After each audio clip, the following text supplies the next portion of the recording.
Hey, it's Jen with Empower. If you've been enjoying the Rewired podcast, thank you. We're so glad you're here.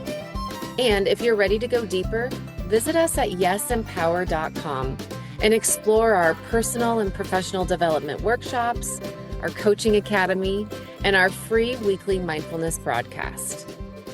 If the Rewired podcast resonates with you, there's more waiting for you at yesempower.com.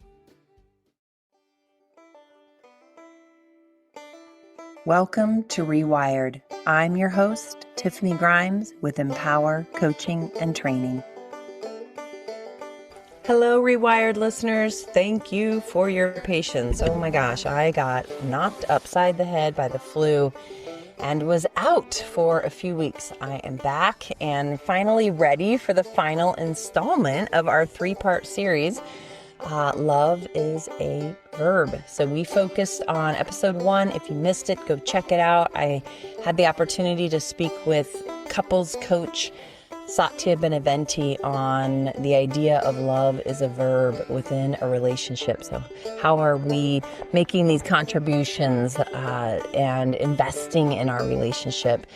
Episode 2, or I should say installment 2, was about it was a solo podcast with just me, and we talked about self-love. And again, through that lens of love is a verb. So how am I making investments in myself, thinking about resiliency and compassion and boundaries and all those ways that we can practice loving the self, loving ourselves.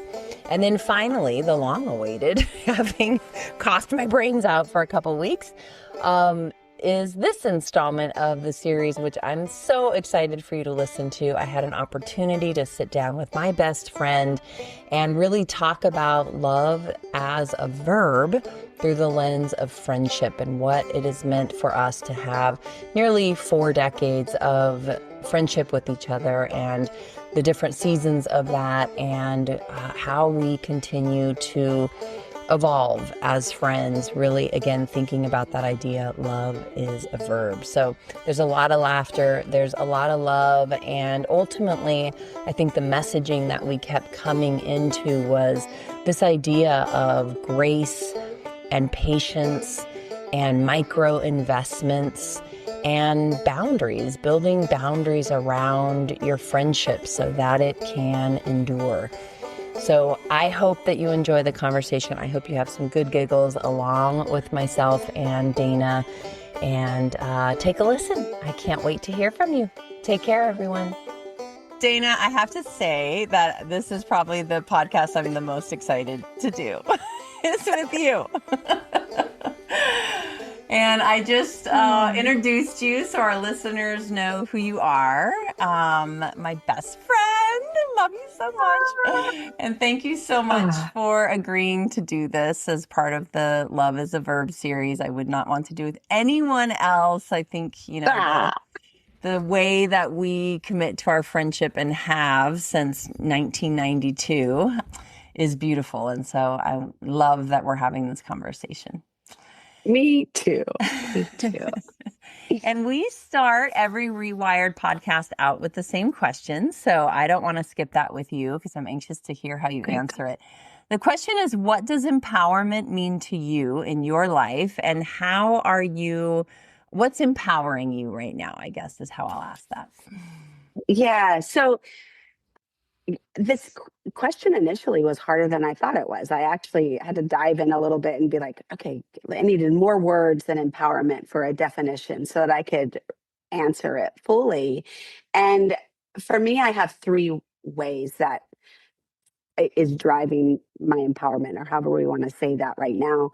And one is education. I have jumped in the last year of just learning and learning and learning. I'm, near the end of CPEC, and I'm super excited about that. But just this love for learning has just opened up so much for me. And it is so empowering to like invest in myself in that way, in academically, to really just be like, oh, what else can I learn? What else can I do? And I can feel the neurons firing in my brain, and I love that. So that's very empowering. And the other two ways is one, really um, trusting and living into my boundaries. And it is, and seeing and feeling how it works for me, and that it's not a personal attack on anybody else. It is a show of love for myself. And it's amazing. And so continuing to work on that and grow in that.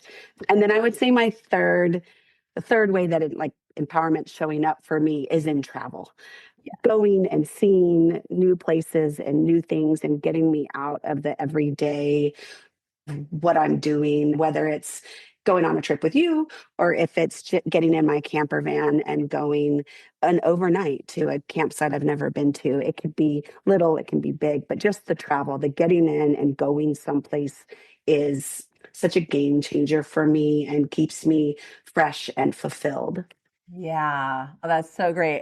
Everything you're mentioning, I want to like give this backstory, but I won't because I know we- we've got other things to get to. But it has been neat to see you design. I think about, you're at this place where, your child is no longer under your roof. He's a grown Right. man now. And, that really how you stepped into that space and in that time period, purchasing your travel van and like aligning your life for this, it hasn't been an Right. accidental fumbling into. It's really like, No. yeah, well thought out and Yes. designed where you can go. You can Yes. on purpose. Yes. Yeah. Right. Right. So It cool. feels so good. Yeah. Yes. Yeah. So, okay. So we are talking as part of the last installment of the series that I've been calling Love is a Verb. And I remember hearing that years ago and loving it and writing it down and putting the sticky on my refrigerator. It just captured for me the essence of, these daily practices that we make, whether it's in an Mhm. intimate relationship or to myself or in these friendships. So I'm curious for you, when you think about our friendship, and I'm going to tell the listeners this is going to be a little bit different. Usually I ask the questions, but I'm going to ask the questions and also be an answerer on this too, because this is really our friendship built together. So I want to input as well. But so when we think about our friendship and also the other friendships in your life that matter most to you, because you have Mhm. so many beautiful friendships, what are the actions that actually make a friendship feel strong and meaningful? From your perspective, how would you answer that? So when I think about any friendships, but ours, is that you and I make it very important to really listen to each other and really share about our lives. We are open with each other, and in that openness, we're just open and sharing and listening to each other, even 3,000 miles apart. And we make it a point to do that weekly. Yeah. We haven't always done that weekly, but the gift of COVID, started that for us, even though we were already 3,000 miles I apart. know. I love that. And it wasn't like all of a sudden we couldn't see each other. But I think just in general, we felt this void of friendship in general. We felt this loss of connecting with people. And so where did we go to each other? Because that's what we do. Yeah. And in that going to each other, we started this commitment of going for a walk every Sunday for an hour and listening and sharing. And that was so meaningful to me. Yeah. Yeah.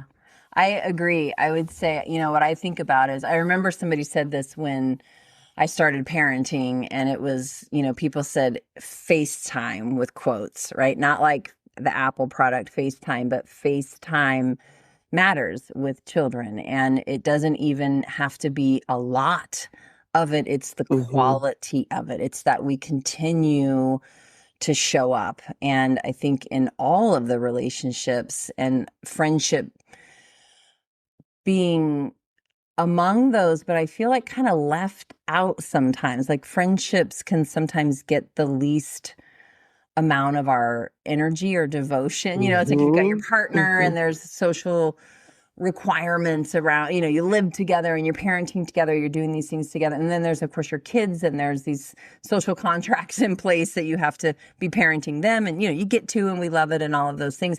But friendships, it's not always clearly defined, or we may not. I know in my growing up, my parents didn't have quote unquote best friends. That wasn't modeled for me. And so not really knowing, like, what does this look like outside of going to high school with somebody, right? Or, as you and I really only lived in the same town for 1 year of our lives together.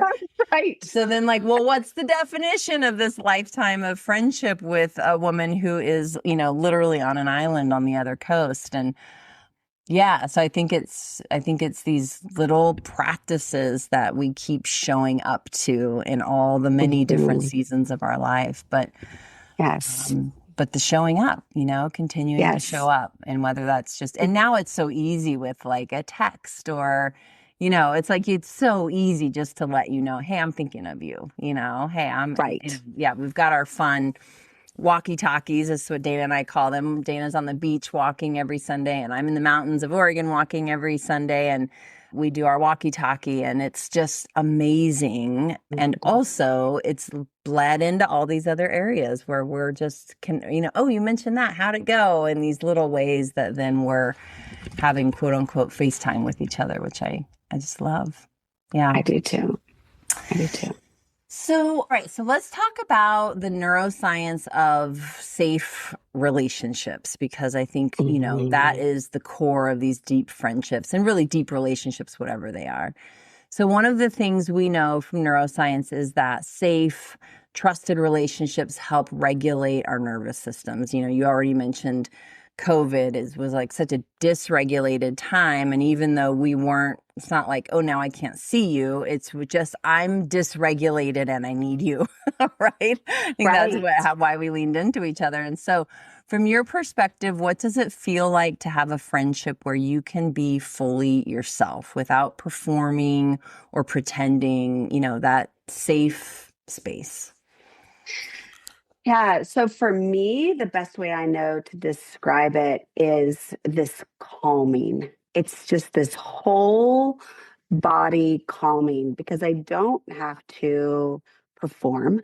I don't have to think about what I'm going to say or what might be offensive or what are the rules of this friendship. And so it's this calming. And then when I think and feel that calming, immediately I feel joy.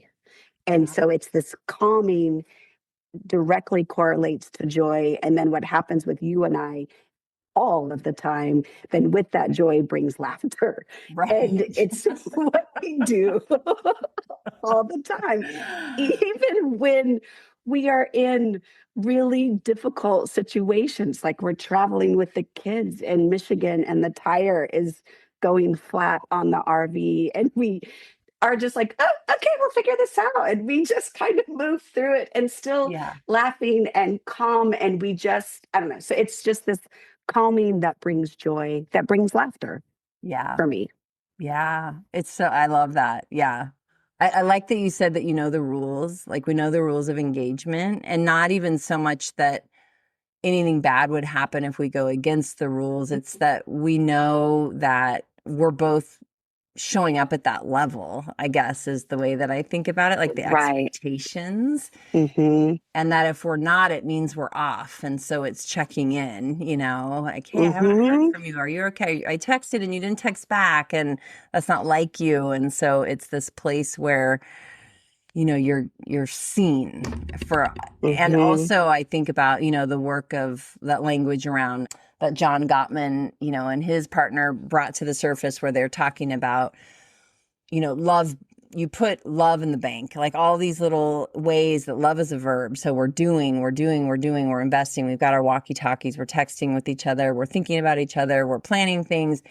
And those are all deposits in the love account, right? So then when one of us does something accidentally, or we say something that, it's like it's just fun. It's a little withdraw, and the account is so flush that like right sync with each other. There's not much you could do to run me off, I guess, is what I'm. So I hope you're happy here, because girl, I'm not going anywhere, and I'm like not a letting shadow you on go a sunny anywhere. day. Yeah, I love that. So friendships don't usually grow through grand gestures. They might start there, or we can kind of see, we have these experience or feelings in these grand gestures, but it's through the small, just consistent moments of showing up. You and I met each other, and I think is probably a grand, like we were offering grand gestures to each other in those early days. Anna and I were connected through, we were each other's dorm mates, like assigned dorm mates. And we're both 18 and like not knowing, we're out of the house for the first time. So we really did do a lot together. We blended our money to go grocery shopping, and we got an apartment together, but then eventually you get to a place where it's just these small, consistent moments. These micro investments are really the way in which I think we're, keeping the foundation strong and keep shoring up the friendship. So what are some of the little ways you think that we, or, friendships in general, invest in friendship over our time? And we've mentioned some of them, but I'm curious if you have any other examples. As you were talking, another one kind of came up, and that this actually matters for so many friends that I have, is that part of this micro investment is your investment in me, this like connection with me and all of that, but also my family, the extensions of me. And so that part of like, you don't just see me as this individual, but what makes up who I am. So you're also invested in my husband and my child and my parents and my other friends who are here 3,000 miles away, and how that makes up who I am. And so it's these little pieces of interest of like, oh, what's going on with her, or what's happening with that. And that other piece is, I think, what continues to build who we are together, because we see each other's whole world. And so your children, I love them with every part of my being. And so so I think that's another part of this micro investment that we have with each other. And then I have with my other friends, that it's this interest in all of who they are. Yeah. Yeah. That's really sweet. I love that I hadn't thought of it like that, but really seeing you as part of your own ecosystem, right? The ecosystem of Dana from my perspective, and all these players, and your travel van being one of them, Fern, and your dog, and my dog. Yeah, all those pieces. I love that. Yeah, seeing it, and because it feels that way, and it feels fun it's like a storyline, right? Because we've made this commitment where we've been together for so many decades. And so how that plays out, and how your relationship with your husband plays out, and work, and all, and you living in your town, and like being able to see all that play out. But it's also these moments of celebrating with you, and seeing how, oh, you said you were going to do this thing at work, and look, you did it, and how that's impacted you. And yeah, I like that way of talking about it. I know I was, my daughter's birthday's in October, and I, being the good parent of a teen that I am, I'm going through her phone, as one should, like, what, everything good on here? And seeing, there was a text from you, from Auntie Dana, wishing her a happy birthday, and just the sweetness of that. Like, I didn't even know that happened. And yeah, I love that. Yeah, sweet little micro investments. I was also going through, I was cleaning out a portion of the closet in our room, and found all these ways that things that I'd kept from you over the years that I had tried, that we had tried to like Oh gosh. stay in contact. I mean, pre-texting. I think, it was like you had Yes. handmade a journal and we were going Right. to mail it back and forth to each other. And I think there was like There it was may have like gotten to two, me and maybe. never made it back. All these Yes. funny ways, that we just kept over the seasons of our life have continued. And not, like you said, not all of them landed. We've gone months. We've gone through seasons of our life where we didn't talk for a long time, or like you Mm-mm. had kids a decade before me, and I didn't, Right. I know, no parenting until you're in it. So I had no idea that the level of transformation that required from you. And so, I don't think I was showing up fully for the first decade of parenting until I then suddenly had one was like, whoa, how did you do this? What do you do when? And yeah. We'll be back after a quick break. Anxiety doesn't have to run the show. With certified professional Empower coach Theo Morrison, you'll learn mindfulness tools to quiet the noise and find your center. Get the support you deserve. Get coached with Theo today. Visit yesempower.com to learn more.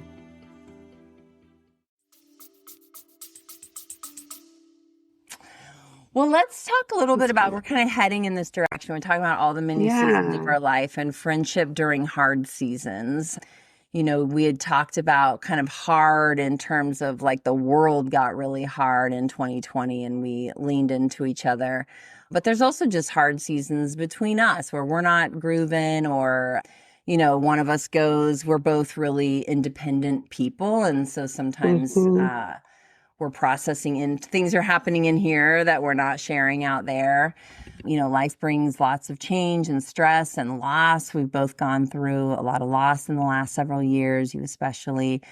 In your experience, Mm-hmm. what makes a friendship resilient during these difficult seasons? And what helps friendships survive and even deepen during these times? I think that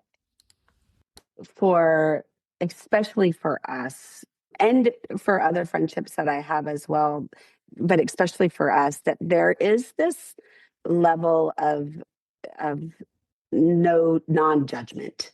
It's Mhm. we are this safe place for each other, and we both know that even if there's time. And so it's one of those that if one of us needs to retreat for whatever, the other one doesn't take it personal.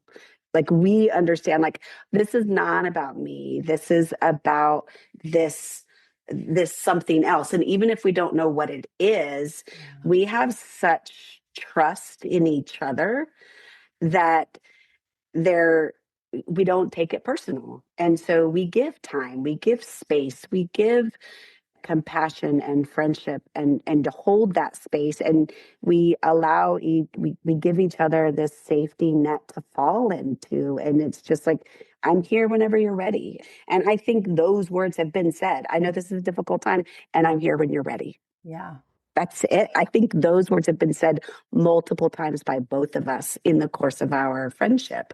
Yeah. And so I think Absolutely. that's part of it for me, for sure. Yeah. Yeah. I love that. I appreciate that. And I also think about, I feel like you were born really self-aware and able to self-regulate. And I feel like I've kind of matured into that more, maybe like mid 40s. It's kind of probably haven't even hit double digits for me necessarily in that realm. And so I think about, the years, the 20s and the 30s, and the grace that, I feel for sure that you extended to me during those years of like, I know she's in there. Like, I know she's in there. She got something. And, there's a lot of like bright lights distracting her right now. And so, yeah, I think it's the remembering who that person is, the essence of who that person is, and then Right. what our friendship looked like when we were 20, or the way that I was not investing. That's important to remember. Like, it's not always going to look like right now we have nailed it. I feel like we have nailed We it. have, We are yes. post-menopausal women on a mission to love each Right. other and go experience life, and we've got all the resources in the world to do that. And we didn't necessarily then, and the patience that we have for each other. And I would say, especially you to me during those early decades. There was less prefrontal cortex activation from this one, from the flighty Gemini over here. Okay, well, let's talk a little bit more about kind of staying in this place of honesty and growth. And real friendship isn't just support. Sometimes it's honesty and growth, really having those hard conversations. How do you think healthy friendships challenge us in ways that help us become better versions of ourselves? Yeah. So I think it's our friendship is, well, and first of all, I like love it when you say to me, when we're in a conversation and you say, all right, well, now I'm on Team Dana. And you, so first of all, got my membership card somewhere. Yes, exactly. I know you've got my back. Yeah. And so that's, first of all, that's part of that, like, again, that safety net and that feeling. So I know you've got my back no matter what, even if after you say that, you're going to say something that might be difficult to hear. Because no matter what, you're on Team Dana. Yeah. And so anything that you say comes from that place. And so, and most of the time you agree with me. Right. Because you're on Team Dana. However, in the times you don't, I still always know that. Like, and so I think that because of that connection, because of that trust, then it goes to that place where you're willing to grow. You're willing to look more openly because it's a safe place. It goes back to that calmness. And with that calm comes joy. But it also comes this openness that is willing to hear the feedback and take that in and listen to it from a place of compassion and caring. And so I know that when you say things to me, if there is this growth model that comes with it, it's coming from the most genuine place it could ever come, because it's not coming with judgment. It's not coming with resentment. It's not coming from a selfish place. It's just not that way. Yeah, totally. That makes sense. Yeah, I was thinking about, as you were saying that, I think in so many ways we wish we lived next to each other, right? We wish we had these, like, could you even imagine how amazing that would be? Gosh. Yeah, I don't know how our husbands would like that, but right. Man, we would so love that. Well, so that's to the point that I'm thinking about is like, because one of the positive things, I guess, living 3,000 miles away from each other and having completely built our ecosystems 3,000 miles away from each other, like, we really do get to drop into each other's lives in a way that we wouldn't. I'm not that we wouldn't, but that we might be more difficult on the day to day. Like, if we were in each other's lives, like, I don't judge how you drive because I'm not in your car very often with you, right? Or I don't judge how you parent, not that I ever would, but because I have no idea what I'm doing, but I didn't see you parent that often. I saw you, but it was like, you're here or I'm there. And it's this time that we carve out for each other. But then the gift of that, I think, is like, when like I'll be on the ledge of something, you know, and I tend to, as you know, I tend to be the like, I'm the stonewaller or the like, I don't need you. I just want to get out of here and walk away. And so I'm on the edge of like exiting my life as I know it. And again, while you're on Team Tiffany, you also can add this perspective of like, you know, that honesty for me in a way that I wouldn't maybe hear as much if you were in the day to day. Like we're in a deep Right. conversation, we're doing our thing that we do, and you are able to say like, yeah. And also that I'm wondering, like, let me shift this perspective and let me help you think about like how else that could have been heard. Or I love that part of it. I think that like I know Mhm. yeah, I think you describe it well. Like we're totally on each other's teams. And sometimes that means redirecting. Sometimes that means like, Mhm. hey, look at this over here. Like, have you noticed it from this perspective? Right. Mhm. Yeah. Yeah. That's good. Yeah. I just love Yeah. us. I just love I us. do too. I do too. So, research shows that strong friendships can improve mental health, longevity, and overall well-being. We know this, you know, staying connected to Mhm. people and for all of the reasons we just talked about. I was reading this research. I'm going to have to figure it out before I'll try to cite it in the show notes, but that they were saying like people who identify in having strong friendships it's like a decade or something to their life, right? Like they I can think I've heard that see too. the impacts of that Mhm. investment. And so in your own life, how have friendships supported your resilience or helped you navigate life's challenges? And I want to invite you too to think about, I know you have many friends there in your local community, and so also just thinking about, you know, all those different perspectives, like how do Mhm. friendships support us differently than our relationships with our partners and our relationships with our families? How do friendships Mhm. support us? We'll be back after a quick break. Your relationship deserves the same care as your career. At Empower Coaching and Training, Couples Coaching with Satya supports professional couples who want to grow together, not just get through the week. Through strengths-based, neuroscience-informed coaching, couples build trust, deepen connection, and create shared direction, even during demanding seasons of life and work. If you're ready to invest in a more intentional partnership, explore couples coaching with Satya at yesempower.com.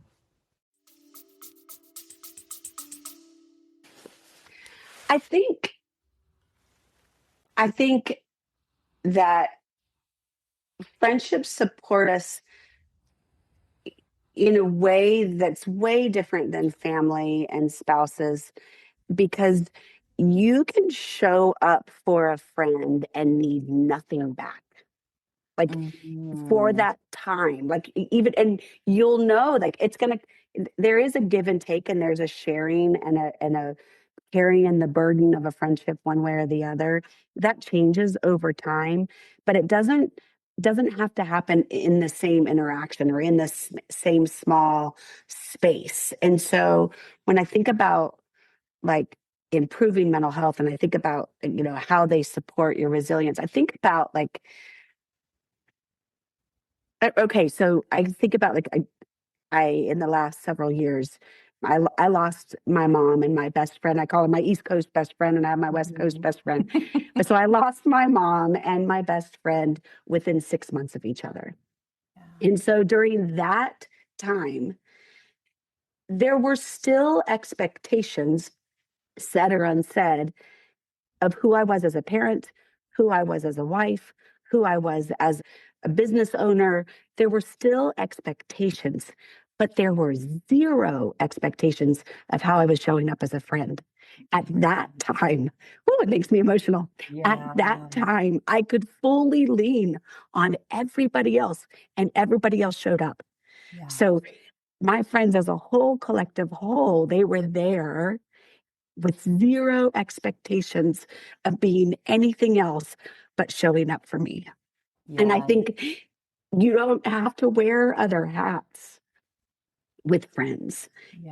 In when there are difficult things, and we know that with each other, and you show up with for each other that way. And I think that's what makes it different. That's what makes a friendship different than a relationship, a work, whatever. I think that's what makes it different. Yeah.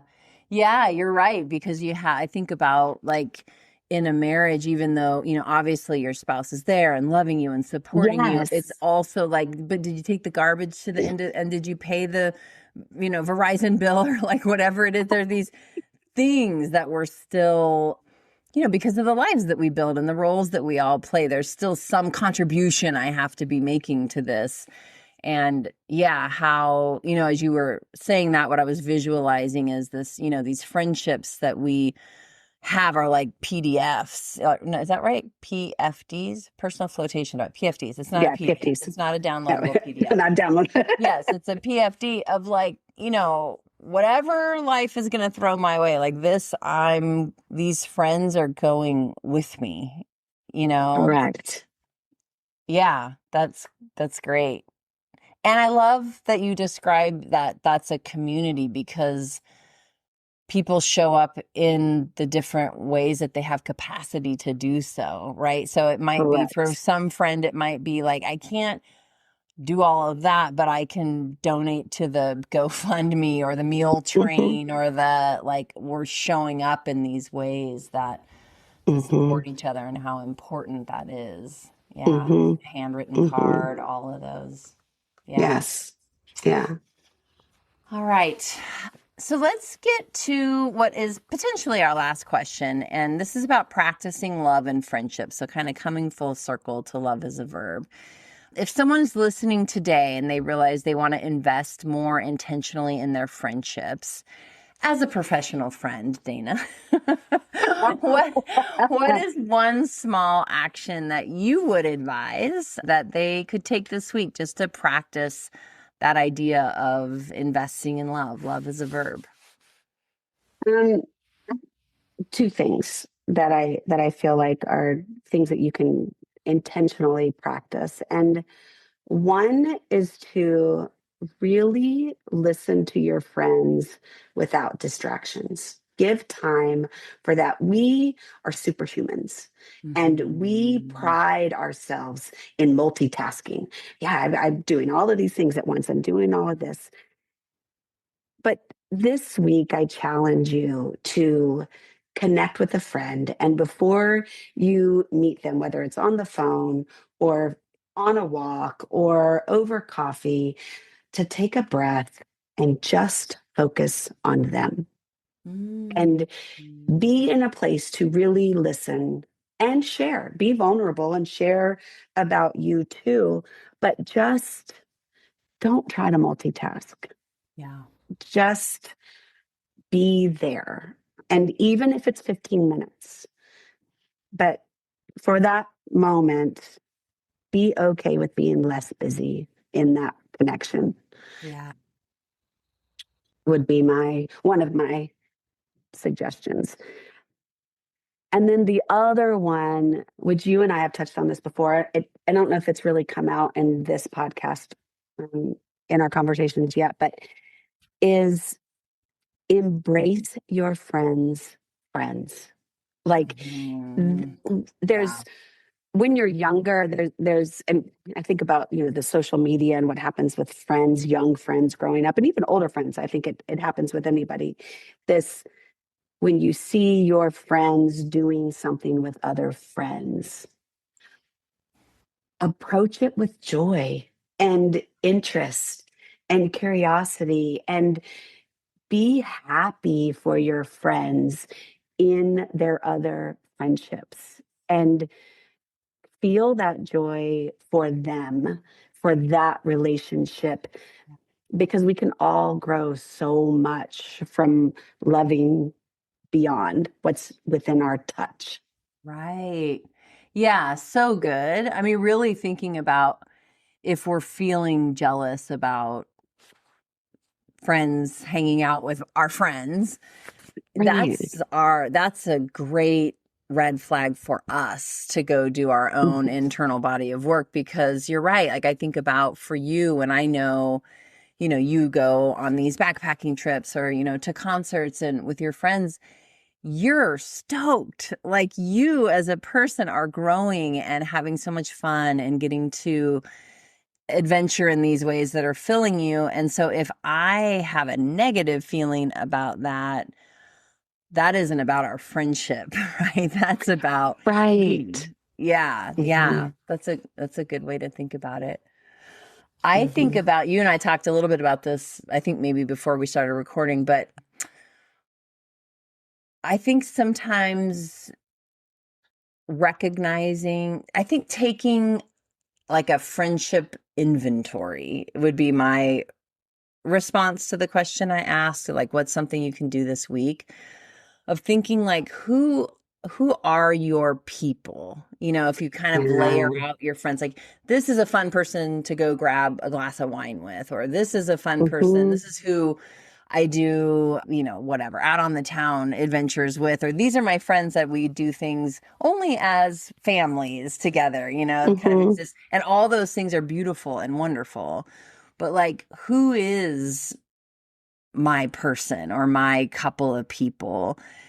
And then maybe thinking about like, are they invested in the same way? I think that was an important conversation that we were chatting about Yeah. before we pressed record, because sometimes we're investing because we want something so bad, but it's not getting returned. And maybe it's that somebody Yes. doesn't understand this love language of, investments in each Mhm. other, or they're just not at the same place. They're considering you the fun go out for a drink friend when you're thinking of them as deeper. And so I think my thoughts are like, do a little inventory. It's a great journaling exercise. Like, Mhm. who's my person or my people? Like, and I think that's a limited number when you're talking about Mhm. these deeper investments like we're making, like my family knows, my ecosystem knows, even my neighbors know, like they see me out on Sunday and I'm walking and they know I'm on my walkie-talkie because I talk about it. But like, I can't have one of those at 10, at noon, and at 2, right? Like I Yes. can only do one. I do one a week. It's you. And so, yeah, like how many of these deep friendships are we able to have, or do we want to have? And then is that person in the same boat? And so having that conversation, I think having that vulnerable Mhm. conversation of, I would really love for our friendship to deepen. Are you into that? Right. Yes. Yeah. Yes. And Yeah. we do that with our spouses. We do that with important Mhm. people. But in friendships, again, it's this like hazy thing that we don't really define necessarily, or there aren't these markers. Like you're not having a ceremony to mark your commitment to each other, or even like an annual anniversary. It's like Right. we're just either in it or we're not, and we're all kind of making it up as we go along. So there could be some Mhm. conversation along. And for you and I mean, again, I think you and I, like, we sparked in 1992, Instantly. in Yes. September of 1992, we sparked. But there have been times, because we live so far apart, it's like this recommitment to it, right? Of, Mhm. like if I'm going to see you, it's a couple of $1,000s in a couple weeks off work, right? Somewhere. Right. And that's a commitment, and making sure that Mhm. that's a conversation we're having where like, you're into this, right? Right. Right. Yes. Yeah. Yeah. Yes. Such a good point. All right. Well, I love you, girl. And thank you I love you. so very much. This was so fun. Thank you. Thanks for tuning in to Rewired, where neuroscience meets real life change. If you enjoyed today's conversation, I'd be so grateful if you take a moment to leave a 5-star review. Your feedback helps people discover the tools, insights, and inspirations they need to create lasting change. While you're leaving that 5-star review, please also subscribe and share an episode with a friend. Remember, the way you think shapes the way you live. Every intentional thought, every mindful choice rewires your brain and your life. So go live intentionally. Live thoughtfully, and never underestimate the power of your own mind to transform your world. Until next time, this is Tiffany with Empower Coaching and Training. Stay curious, stay empowered, and keep rewiring for real change.